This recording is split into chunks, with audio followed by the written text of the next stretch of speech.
Sharmila show house, keep rocking, all the best, keep আস। আমি যেটা আগেও বলেছি, যে পুরুষদের সেই সিকিউরিটি আছে বা সেই আত্মবিশ্বাস আছে, সেই কনফিডেন্স আছে, তখনই কিন্তু তারা তাদের স্ত্রীদের এগিয়ে দিতে পারে এবং তাদের মোটিভেট করতে পারে, ইন্সপায়ার করতে পারে, বলতে পারে যে চলো আমি তোমার সঙ্গে আছি। তখন একটা was a very inspiring and motivating film. তো সুচিত্রা ভট্টাচার্য প্রত্যেকটা গল্পে যে ধরনের সব চরিত্র আমরা দেখতে পাই, সব চরিত্র কিন্তু আমাদের সোসাইটি থেকেই উঠে আসে। ডিটেকটিভ মানেই আমরা সবসময় পুরুষ দেখি, তো সেই জায়গা থেকে দাঁড়িয়ে সুচিত্রা ভট্টাচার্য বলেছিলেন যে আমি একজন মহিলা ডিটেকটিভ। ইকুয়ালিটি আমার সব থেকে প্রায়োরিটির মধ্যে পড়ে। ছোট বয়স থেকে আমি কখনো আলাদা মহিলা, আলাদা পুরুষ, আলাদা আলাদা ব্যাপারটা আমি কখনো সেই গুরুত্বটা দিইনি। মা বাবা থ্যাঙ্কফুলি ওরকম শিক্ষা দিয়ে বড়, এমন একটা শিক্ষা দিয়ে বড় করেছেন যেখানে আমাকে সবসময় বলেছেন যে তোমার হাতে তোমার জীবন, তো আর কেউ কোনো রকম ভাবে তুমি তোমার নিজের পথ বেছে নেবে, তোমার ডিসিশন তুমি তোমার নিজের মতন করে নেবে। তো তাই জন্য সেই জায়গা থেকে সেই কনফিডেন্সটা পেয়েছিলাম একজন মহিলা হিসেবে, একজন নারী হিসেবে। আমার খারাপ লাগে যখন আগে আমরা যখন দেখতাম যে একজন মা তার ছেলে আর তার মেয়েকে যখন খাবার দিচ্ছে, তখন ছেলেকে বেশি খাবার দিচ্ছে, মেয়েকে কম খাবার দিচ্ছে। কেন? কারণ ছেলে বাইরে গিয়ে কাজ করবে, মেয়ে বাড়িতে থাকবে, সে কাজ করবে না।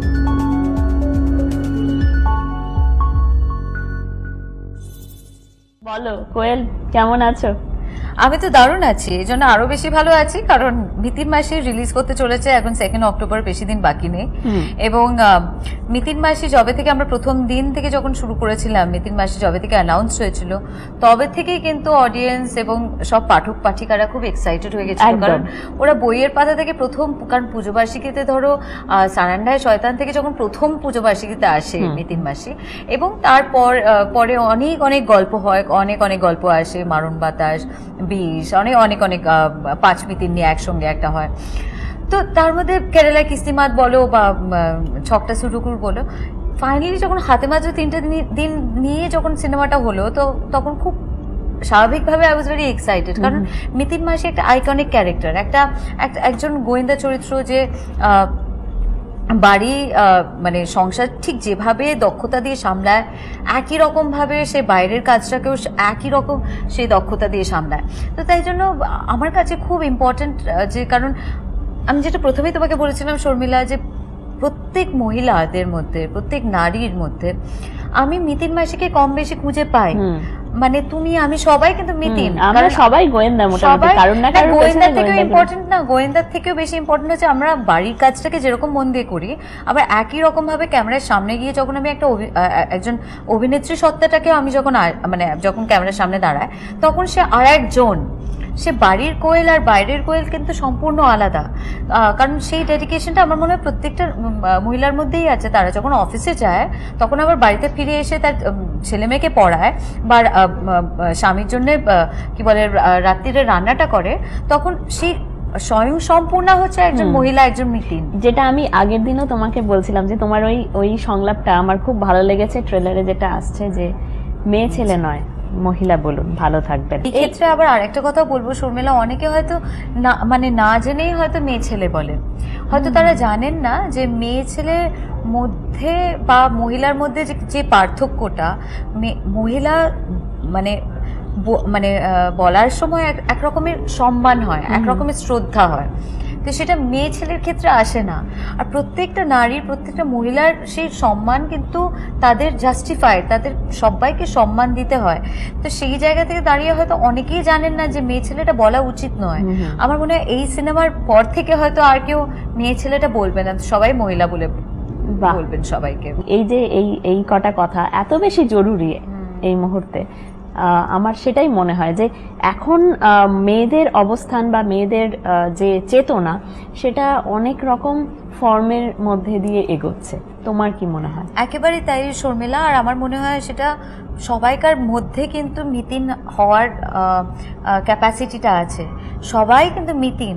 কিন্তু অনেকে হয়তো, যেটা প্রথমে বললাম, কম বেশি মিতিন, হয়তো অন্যায়ের প্রতিবাদ করতে পারে না, পরিবারের জন্য বলো বা সামাজিক ক্ষেত্রে বলো, সে কি মনে করবে, অমুককে মনে করবে, তমুককে মনে করবে, তাই জন্য সবসময় লাঞ্ছিত হয়ে মুখ বন্ধ করে চুপ করে থাকা, সেটা একদমই ঠিক নয়। আমার মনে হয় সেই জায়গা থেকে প্রতিবাদ করা দরকার, কারণ অন্যায়ের প্রতিবাদ করা উচিত।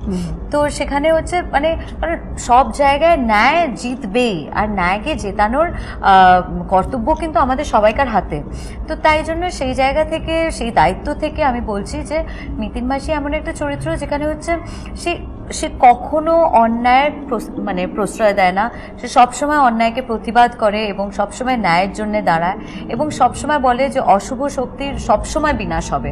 তো সেই জিনিসটা মিতিন মাসির মধ্যে আছে। এবং যেটা সব থেকে মিষ্টি ব্যাপার মিতিন মাসির ক্ষেত্রে, যেটা আমি আগেও বলেছি, যে মিতিন মাসির কিন্তু এমন একজন সুপার উমেন নয়। মিতিন মাসির সবাই, মিতিন মাসি এরম নয় যে আমি হতে পারবো না, মানে কেউ যদি ভাবে যে মিতিন মাসি হয়তো কোনো ব্যাটম্যান, সুপারম্যান এরকম টাইপের নয়, বা স্পাইডারম্যান এরম নয়, আমাদেরই মতো, আমাদের মতো, আমাদের মধ্যে আছে সবাই মিতিন।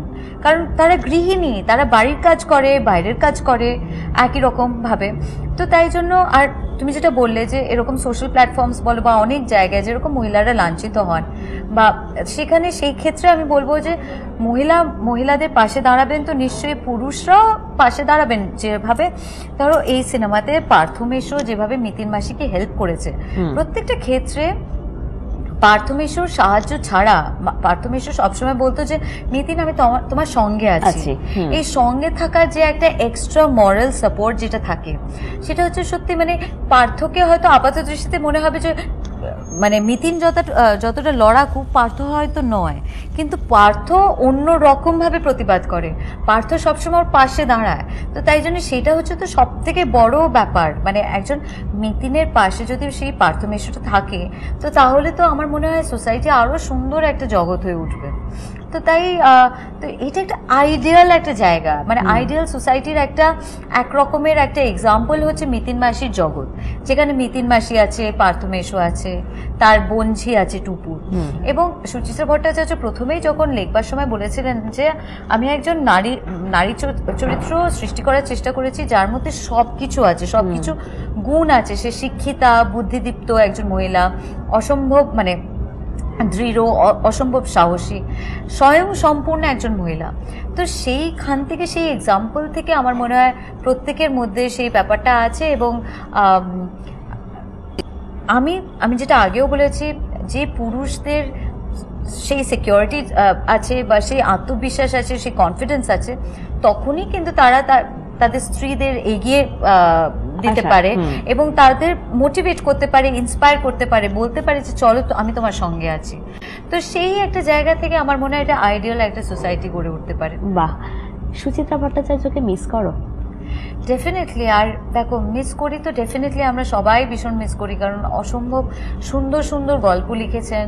কাছের মানুষ থেকে বলো, হেমন্তের পাখি বলো, বা অনেক অনেক অনেক ছবি, যেটা একটা ছবিও হয়েছিল দহন, আমার মনে আছে ছোট ছিলাম আমি তখন, স্কুলে পড়তাম, তখন আমি সোসাইটির নিটিগ্রিটি অত বুঝতাম না, যে সোসাইটিতে কখনো একজন মহিলা, সে লাঞ্ছিত মহিলা, কিন্তু সে যখন রুখে দাঁড়ানোর চেষ্টা করে, বাড়ির সবাই বলে না না করিস না করিস না, লোকে কি বলবে।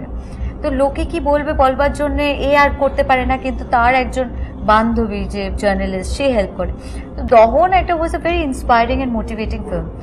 তো সুচিত্রা ভট্টাচার্য প্রত্যেকটা গল্পে যে ধরনের সব চরিত্র আমরা দেখতে পাই, সব চরিত্র কিন্তু আমাদের সোসাইটি থেকেই উঠে আসে। সব চরিত্র আমাদের ট্রামে, বাসে, অফিস পাড়াতে থেকে শুরু করে সব জায়গাতেই কিন্তু আমি সেই চরিত্রগুলোকে দেখতে পাই। তো মিতিন মাসি এমন একটা হয়তো পাশের বাড়ির মহিলা যাকে আমরা বাজার করতে দেখতে পাই, সে আবার গাড়ি চালিয়ে কাজে যাচ্ছে তাকেও দেখতে পাই, ফিরে এসে কাজের মেয়েকে জিজ্ঞেস করে যে তোর কাজের মেয়ের ব্যাপারে খবর জিজ্ঞেস করে, বলে যে কেমন আছে, সে ভালো আছে তো, দাঁড়া আমি তোকে চিকেন স্টুটা প্যাক করে দিই। তো সেই একটা স্নিগ্ধতা আছে তার মধ্যে একটা অসম্ভব মমতা আছে।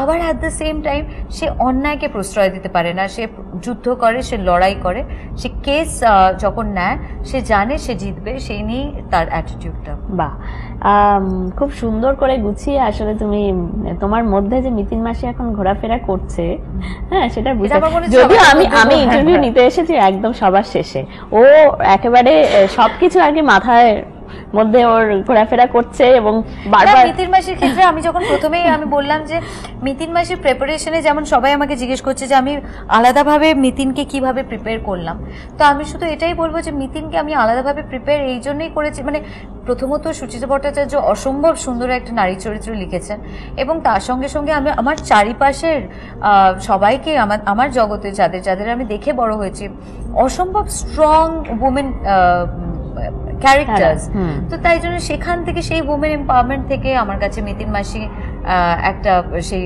ইন্সপিরেশন যোগায়। মিতিন মাসিকে কি আমরা আরো পরপর দেখতে পাবো? দেখো তুমি যদি সুচিত্রা ভট্টাচার্যের ইন্ট্রোডাকশন পড়ো মিতিন মাসি সম্পর্কে, যে কারণে উনি মিতিন মাসি লিখেছিলেন এটাও কিন্তু একই কারণ, কারণ উনি সব ডিটেকটিভ মানেই আমরা সবসময় পুরুষ দেখি, তো সেই জায়গা থেকে দাঁড়িয়ে সুচিত্রা ভট্টাচার্য বলেছিলেন যে আমি একজন মহিলা ডিটেকটিভ লিখতে চেয়েছিলাম, কারণ আমরা সবসময় আমি যখন পড়তাম তখন সবসময় ভাবতাম যে কেন সবসময় আমার ডিটেকটিভরা পুরুষ হবে, মানে যেভাবে ডিটেকটিভস লেখা হয়েছে। দেখো আমরা কিন্তু এতদিন পুরুষদেরই অ্যাকসেপ্ট করে এলাম, আমরা ফেলুদা যখন হয়েছিল আমরা তো জিজ্ঞেস করিনি যে মিতিন মাসি কেন হচ্ছে না, মিতিন মাসি নিয়ে কেন হচ্ছে না, যখন ব্যোমকেশ হলো তখনও তো আমরা জিজ্ঞেস করিনি, বা অন্য কৃষ্ণা বলে একজন গোয়েন্দা ছিলেন, কৃষ্ণাও অনেক কেস সলভ করেছেন, বন্দুক চালাতে পারতেন তিনি, কিন্তু সামহাও আমরা বাঙালি হয়েও বাঙালি মেয়ে হয়েও সেগুলোকে গুরুত্ব দিইনি। না দেখো আমি তোমাকে আগে প্রথম যেটা আমি বললাম সেটা হচ্ছে আমার কাছে যখন সবাই বললো যে একজন মহিলা চরিত্র, এই মহিলা চরিত্র না ওই আলাদা ডিমার্কেশনটা আমি খুব একটা বুঝি না, কারণ আমার কাছে না জেন্ডার ইকুয়ালিটি আমার সব থেকে প্রায়োরিটির মধ্যে পড়ে। ছোট বয়স থেকে আমি কখনো আলাদা মহিলা আলাদা পুরুষ আলাদা আলাদা ব্যাপারটা আমি কখনো সেই গুরুত্বটা দিইনি। মা বাবা থ্যাঙ্কফুলি ওরকম শিক্ষা দিয়ে বড়, এমন একটা শিক্ষা দিয়ে বড় করেছেন যেখানে আমাকে সবসময় বলেছেন যে তোমার হাতে তোমার জীবন, তো আর কেউ কোনো রকম ভাবে তুমি তোমার নিজের পথ বেছে নেবে, তোমার ডিসিশন তুমি তোমার নিজের মতন করে নেবে। তো তাই জন্য সেই জায়গা থেকে সেই কনফিডেন্সটা পেয়েছিলাম একজন মহিলা হিসেবে, একজন নারী হিসেবে।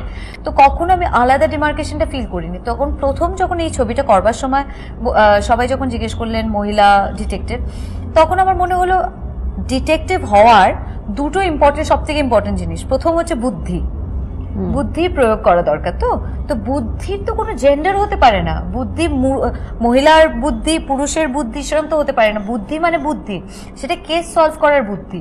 তো তাই জন্য আমার কাছে আমার মনে হয়েছিল যে that is not an important thing at all, সেটা বুদ্ধিমান হোক বুদ্ধিমতী হোক, কিন্তু তাও আমি বলবো যে স্ত্রী বুদ্ধি এটার ব্যাপারটা ভীষণ ডেরিগেটরি রেফারেন্সেস আছে আমাদের ইয়েতে। স্ত্রী বুদ্ধি প্রলয়ঙ্করী, মেয়েদের স্বামীকে বলে স্ত্রী কুবুদ্ধি দিচ্ছে, এইগুলো ভীষণ কমন আমাদের এবং আছে ওইগুলো আমাদের। সেটা তো দেখো একটা কথা শর্মিলা, যেটা ডেফিনেটলি আছে এবং তাই জন্য তুমি কোয়েশ্চেন্স গুলো জিজ্ঞেস করছো, এন্ড থ্যাঙ্কস টু ইউ যে এরকম কোয়েশ্চেন্স গুলো জিজ্ঞেস করছো, কারণ এগুলো আছে। আর এগুলো সব অশিক্ষা কুশিক্ষা, কোথা থেকে আমি বলবো যে ইগনোরেন্স থেকে, মানে পুরো অন্ধকারে থাকছেন তারা জানেন না যে যখন আমার খারাপ লাগে, যখন আগে আমরা যখন দেখতাম যে একজন মা তার ছেলে আর তার মেয়েকে যখন খাবার দিচ্ছে, তখন ছেলেকে বেশি খাবার দিচ্ছে, মেয়েকে কম খাবার দিচ্ছে। কেন? কারণ ছেলে বাইরে গিয়ে কাজ করবে, মেয়ে বাড়িতে থাকবে, সে কাজ করবে না। তো সেটা কিন্তু মাই কিন্তু খাবারটা দিচ্ছেন। তো মায়ের কোন অশিক্ষা থেকে সেই ব্যাপারটা কিন্তু জেনারেশন আফটার জেনারেশন সেটা চলে আসছে। তাই জন্য আমি সবাইকে, আমার বিনীত অনুরোধ সবাইকে যে এখনকার দিনে, শুধু এখনকার দিনে কেন, কখনো এরকম ভাবে আলাদাভাবে পার্থক্যটা প্লিজ টেনে আনবেন না পরিবারের মধ্যে। এবং বাড়ি থেকেই কিন্তু শিক্ষাটা প্রথম শুরু হয়। এই শিক্ষা ধরো যখন স্বামী যখন স্ত্রীকে মানে লাঞ্ছনা করে বা তার উপর হাত দেয়, তখন সেই একই রকম ভাবে যখন স্ত্রী যখন সেই জিনিসটার প্রতিবাদ করে না, তখন যখন তার মেয়ে হয়, তার মেয়ে কিন্তু সেটা দেখেই বড় হয় যে হ্যাঁ আমার মা মার খেয়েছে আমার বাবার হাতে, তো কোনো অসুবিধা নেই, আমিও কিন্তু মার খেতে পারি। কিন্তু নয়, এটা ভুল, যেটা ভুল সেটা ভুল। তো সেই জায়গা থেকে দাঁড়িয়ে আমার মনে হয় সেটা, দেখো এরকম একটা অন্য ক্লাস হয়তো আরো একটা অন্য এপিসোড হয়ে যেতে পারে, কারণ মেয়েদের উপরে যেরকম লাঞ্ছনা হয় বা যেভাবে এবং ব্যাপারটা মাল্টিপল, একটা দিক আগলাতে গেলে আরেকটা দিকে আমরা লাঞ্ছনাটা দেখতে পেয়ে যাই। হ্যাঁ, মানে কোনোভাবেই এতগুলো বছর এত সময় এগোচ্ছে, নানা রকম মহিলাদের জন্য নানা রকম কর্মসূচিও হচ্ছে, নানা ধরনের অ্যাওয়ারনেস ক্যাম্পেইন হচ্ছে, তা সত্ত্বেও এগুলো একদিকে অ্যাওয়ারনেস থাকলে অন্য দিক থেকে কোনো না কোনোভাবে অ্যাটাক হচ্ছে। না, সেটার জন্যই আমি বলছি যে আমার এই কারণে বোধহয় আমার মনে হয় মিতিন মাসি এখনকার জন্য সব থেকে গুরুত্বপূর্ণ একটা সিনেমা, কারণ সেটা এমন একটা সোশ্যাল মেসেজ দিচ্ছে যে, যেমন আমি তোমাকে প্রথমেই বললাম শর্মিলা, যে যখন সলভ করতে যাচ্ছে মিতিন, তখন পার্থ ছাড়া কিন্তু হবে না। পার্থ জানে, পার্থ আবার ওর পেছনেও লাগে। একটা সিন আছে, প্রথমে একটা সিন আছে যেখানে পার্থ বলছে মিতিনকে, তোমার হাতে তো কোনো কাজ নেই, চলো আমার সঙ্গে বেরোবে। কিন্তু হাতে তো কোনো কাজ নেই এর মধ্যে না একটা মজা করে পেছনে লাগা, কিন্তু আবার অ্যাট দ্য সেম টাইম ও কিন্তু একজন গর্ববোধ করে একজন স্বামী হিসেবে যে আমার স্ত্রী এত ডেডিকেটেড একজন ডিটেকটিভ, এত এক্সপার্ট একজন। তো সেই ব্যাপারটা আমার মনে হয় না একটা আমাদের সিনেমার মধ্যে স্বামীজিরও একটা ভাষণের ব্যাপার আছে, যেখানে উনি কেমব্রিজে গিয়ে উনি একরকম একটা ভাষণ দিয়েছিলেন। তো সেই ব্যাপারটাও আছে। তো সব রকম ভাবে না ভীষণ মেসেজ আছে যেগুলো খুব ইম্পর্টেন্ট। হয়তো এখন শুরু হয়েছে, এটা আমি ডেফিনেটলি শুরু হয়েছে, কিন্তু কবে একেবারে জেন্ডার ইকুয়ালিটিটা আমরা সোসাইটিতে দেখতে পাবো সেটার জন্য হয়তো আমাদের অনেকটাই অপেক্ষা করতে হবে। কিন্তু সেই মুভমেন্টটা শুরু হয়েছে এবং এখন চোখের সামনে আমরা দেখতে পাচ্ছি যে মানে মহিলা হোক পুরুষ হোক, তারা সমানভাবে কর্মক্ষেত্রে গিয়ে তাদের নিজেদের মতন করে কাজ করছে, অসম্ভব দক্ষতায় কাজ করছে। তো সেই দেখে আমারও ভীষণ আমি গর্বিত বোধ করি যে আমাদের সোসাইটির একটা মুভমেন্ট হয়েছে এবং সেই মুভমেন্টটা এখন শুরু হয়েছে। সেটা নিশ্চয়ই হয়তো কিছু সময় লাগবে, কিন্তু একটা সময় গিয়ে আমরা সবাই হাসতে পারবো এবং সবাইকে বলতে পারবো আমাদের মধ্যে শুধু একটাই জেন্ডার, সেটা হচ্ছে হিউম্যানিটি, আর কিছু নয়। খুব সুন্দর বললে। ন্যান্সি ড্রু না মিস মার্পল, কাকে তুমি লেডি ডিটেকটিভ হিসেবে বেশি এগিয়ে রাখবে? ন্যান্সি ড্রু তো আমি ছোট বয়সে পড়তাম, সেটা Nancy Drew I was like in class 6-7 Nancy Drew পড়েছিলাম। আর মিস মার্পল আমার অ্যাকচুয়ালি অনেস্টলি স্পিকিং আমি বড় বয়সে পড়েছি, তখন ইট ওয়াজ ক্লাস 11-12। তো তাই জন্য আমার মনে হয় মিস মার্পলের জায়গা থেকে দাঁড়ালে আমি বোধহয় মিস মার্পলকে আরো বেশি। আচ্ছা দেখো, এক ভদ্রমহিলা শুধু বসে বসেই সলভ করেন, তাদের কোথাও বেরোতে হচ্ছে না, কিছু করতে হচ্ছে না, শুধুমাত্র বুদ্ধি মগজাস্ত্র দিয়ে পুরোটা সলভ করে যাচ্ছেন। তো তাতে মনে হয় না যে এদেরকে আমরা ভ্যালু ঠিক মতো করে দিইনি, অ্যাকশনকে বেশি ভ্যালু দিয়েছি বুদ্ধির থেকে? একেবারেই নয়, কারণ আমার মনে হয় বুদ্ধি যেমন ইম্পর্টেন্ট এখনকার ক্ষেত্রে সেলফ ডিফেন্সের জন্য ফিটনেসটা ভীষণ ইম্পর্টেন্ট, এবং তাই জন্য তুমি যেটা বললে যে অ্যাকশনটাও ভীষণ ইম্পর্টেন্ট। যেরকম যে ক্ষেত্রে যেটা প্রয়োজন, একটা কোনো ক্ষেত্রে হয়তো কোনো কেস স্টাডি করবার জন্য বা ইন্টারোগেশনের সময় যখন মিতিন যায় ইন্টারোগেট করতে, তখন প্রত্যেকটা ইন বিটুইন লাইন্স পড়ার চেষ্টা করে। সে জিজ্ঞেস করে যখন প্রশ্ন, তো তখন তার উত্তরে সেই মানুষটা যে উত্তরটা দেয় তার মধ্যেও তার থিঙ্কিং প্রসেসটা চলতে থাকে যে সেই উত্তরটা সত্যি দিচ্ছে না মিথ্যে দিচ্ছে, কি কি জিনিস লুকোচ্ছে সে। তো এই জিনিসগুলো কন্টিনিউয়াসলি মিতিনের চলে। আবার অ্যাট দ্য সেম টাইম যে সময় ওর দরকার মনে হয় অ্যাকশনটা, যে সময় তার মনে হয় যে একজন আসছে, সে এক যুদ্ধক্ষেত্রে নেমেছে, তো তখন তাকে অ্যাকশন করতে বাধ্য এবং সে করতেই হবে। তো তাই জন্য আমি যেটা প্রথমেই বললাম, সেটা মিতিন মাসি এই ছবিতেও প্রথমেই বলেছিল যে প্রত্যেকটা মহিলার জন্য আত্মরক্ষাটা শেখা ভীষণ ইম্পর্টেন্ট। তার জন্য কারাটে, তাইকোন্ডো, সোতাকান যা মার্শাল আর্টস শিখেছো, সেটা আমি নিজে শিখেছিলাম এই সিনেমার জন্য। আমি শিখেছিলাম, এবং সুচিত্রা ভট্টাচার্যের এমনি গল্পের মধ্যে আছে, একটা গল্পের মধ্যে ছিল যেখানে হচ্ছে সর্পরহস্য সুন্দরবনে, সেখানে কুংফুটা ভীষণ ইম্পর্টেন্স দিয়েছিলেন তিনি। তো একই রকম ভাবে মিতিন মাসি যতগুলো মানে ক্যারেক্টারিস্টিক্স আছে 14টা গল্পে কিন্তু আমরা বিভিন্ন রকম লেয়ার্স দেখতে পাই মিতিন মাসির। এবং যেহেতু এটা প্রথমবার আমরা হাতে মাত্র 3টে দিন দিয়ে ইন্ট্রোডিউস করছি মিতিন মাসিকে, তাই জন্য খুব স্বাভাবিকভাবে সবকটা লেয়ার্সকে একসঙ্গে আমরা আনানোর চেষ্টা করেছি। আর তো তাই জন্য মিতিন মাসি যেমন একটা জায়গায় সুচিত্রা ভট্টাচার্য নিজের লেখাতেই আছেন, যে সহিলি, যে মিতিনের দিদি, সে বলছে এই পার্থ পারবে, তুই পারবি না, তুই যাস না, কারণ তারপরে অনেকটা দৌড়তে হবে, পার্থ পারবে। কিন্তু ফিটনেসের জায়গায় মিতিন বলছে কেন আমি পারবো না, আমি ডেফিনেটলি পারবো, আমার ফিটনেসটা 100% ঠিক যেভাবে পার্থর আছে। তো এই জায়গা থেকে দাঁড়ালে আমার যে ফিজিক্যাল স্ট্রেংথটা বা প্রেজেন্স অফ মাইন্ডটা, মানে কখন কোনটা করা উচিত, তো সেই জায়গাটা ভয় না পেয়ে অ্যাবসলিউট আত্মবিশ্বাস এবং সাহস নিয়ে লড়াই করার ক্ষমতাই হচ্ছে মিতিন, আর আমি সেটাই চাইবো সবাই মধ্যে সেই মিতিনটা থাকুক। এই পুজোতে কিন্তু মিতিনকে ব্যোমকেশের সঙ্গেও লড়তে হচ্ছে। আর মজার ব্যাপার, ব্যোমকেশ বোধহয় 6 নম্বর ব্যোমকেশ।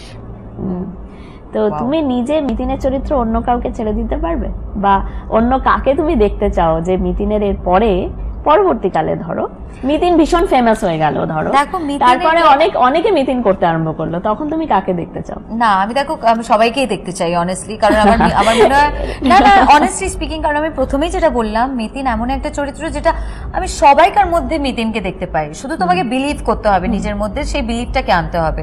তাছাড়া আমার মনে হয় সবাইকার মধ্যে সেই ক্যাপাসিটি আছে মিতিন করার, তাই জন্য আমি আলাদাভাবে বলতে চাই না কারোর একটা পার্টিকুলার নাম, তাহলে বাকিদের জন্য আমার ভুল হবে, কারণ আমার সেটা ঠিক হবে না। আমার মনে হয় প্রত্যেকের ক্ষেত্রে সবাই মিতিন তাদের নিজেদের ক্ষেত্রে, এবং সবাই করতে পারে মিতিন, সবাই করতে পারবে। আচ্ছা, আর আমি প্রায় শেষের দিকে, পুজোতে এবার 4টে ছবি রিলিজ হচ্ছে, গত বছরের থেকে সংখ্যায় কম হয়েছে ছবি, এবং এটা হয়তো ওয়েলকাম সিচুয়েশন, কারণ সবাই মানে দর্শক সবাই যে সব ছবি দেখে উঠতে পারে তা নয়, মানে সময়ের ক্ষেত্রেও হতে পারে বা এসবে। তো এই পুজোর রিলিজের ব্যাপারে তোমার কি এক্সপিরিয়েন্স এর আগে অবধি? থ্যাঙ্কফুলি আমি কখনো পুজোর ভিড়ে আসিনি এর আগে খুব একটা। আমার পুজোর রিলিজ হয়েছিল 6-7 বছর আগে ছবিটা, ছবিটা সেই বছরে সব থেকে বড় হিট হয়েছিল, তো সেটা ভেবে খুব ভালো লাগে যখনই আমি ভাবি আমার নিজের পুজোর রিলিজ নিয়ে। কিন্তু রিসেন্টলি এত পুজো এত ছবি, সেই ভিড়ের মধ্যে আমার কখনো রিলিজ হয়নি, কিন্তু এবারে থ্যাঙ্কফুলি শুধু 4টে ছবি রিলিজ করছে, এবং প্রত্যেকটা ছবি ভীষণ ভালো, সবকটা ছবি, সেটা কি বলে ব্যোমকেশ হোক, গুমনামি হোক, পাসওয়ার্ড হোক, এবং মিতিন মাসি তো আছে। তো তাই জন্য আমি ডেফিনেটলি চাইবো যে বাংলা ছবি জয় হোক, সবাই সবকটা ছবি খুব ভালোভাবে উপভোগ করুক। একদম। আর মজার ব্যাপার, প্রত্যেকটা ছবির মধ্যে কিন্তু একটা ইনভেস্টিগেশন, এই ট্রেডটা সবকটা ছবির মধ্যেই লক্ষ্য করা গেছে। এখন তাহলে রোম্যান্স কি একটু ব্যাকসিটে চলে গেল, কি বলছে কোয়েল মল্লিক? রোম্যান্সটা কখনো ব্যাকসিটে যেতে পারে না, কারণ রোম্যান্সটা হচ্ছে পৃথিবী, ভালোবাসা ছাড়া পৃথিবী নড়তে পারে না, চলতে পারে না, তো তাই জন্য সেটা তো থাকবেই। কিন্তু এই পুজোয় কোইন্সিডেন্টালি 4টে ছবি অ্যাকচুয়ালি আছে, 4টে থ্রিলার্স এর ওপরে। মিতিন মাসি, ব্যোমকেশ স্পেশালি বই থেকে বেরিয়ে আসা চরিত্র, এবং তার সঙ্গে সঙ্গে গুমনামির আবার অন্য রকমের একটা ব্যাপার আছে, এবং তার সঙ্গে সঙ্গে পাসওয়ার্ড, সেটা আবার একটা অন্য রকমের। তো তাই জন্য কোইন্সিডেন্টালি আমার মনে হয় কেউ খুব একটা যে প্ল্যান করেছে সেরকম নয়, কিন্তু কোইন্সিডেন্টালি এমন একটা হয়েছে। আবার এরপরেই কখনো কোনো সময় হয়তো কোনো ইমোশনাল একটা ফ্যামিলি ফিল্ম হবে বা কোনো একটা রোমান্টিক ফিল্ম হবে, সেটা আমি আমার ইন্ডাস্ট্রির ক্ষেত্রে বলছি। আর কোয়েলের এই সুন্দর মুখটা বারবার আসুক আমাদের। Thank you very much. এবং আমি যেটা এতক্ষণ আমাদের আড্ডায় অনেক গল্প হলো, অনেক বিষয় আমরা বললাম, অনেক সিরিয়াস ইস্যুস নিয়ে কথা হয়েছে, তো সেগুলো আমি মন থেকে কথাগুলো বললাম। তাই জন্য আমি আশা করছি আপনাদের ছবিটা ভীষণ ভালো লাগবে, কারণ ছবিটার মধ্যে অনেক সুন্দর সুন্দর মেসেজ আছে, যেটা সুচিত্রা ভট্টাচার্য খুব সুন্দরভাবে লিখে গেছেন, এবং আর অরিন্দম দা এত সুন্দরভাবে সেলুলাইডের পর্দায় সেই মিতিনকে এনেছেন, তার জন্য অনেক ধন্যবাদ তাকেও, এবং আমার মনে হচ্ছে আপনাদের ভীষণ ভালো লাগবে। পুজোর কটা দিন দারুণ কাটুক, আনন্দ করুন, মজা করুন। মিতিন অবশ্যই দেখবেন, আমাদের জানাবেন কেমন লাগলো। Hey guys, this is Shormila Maiti from Shormila Show House, and please subscribe my channel, click the bell button for more updates.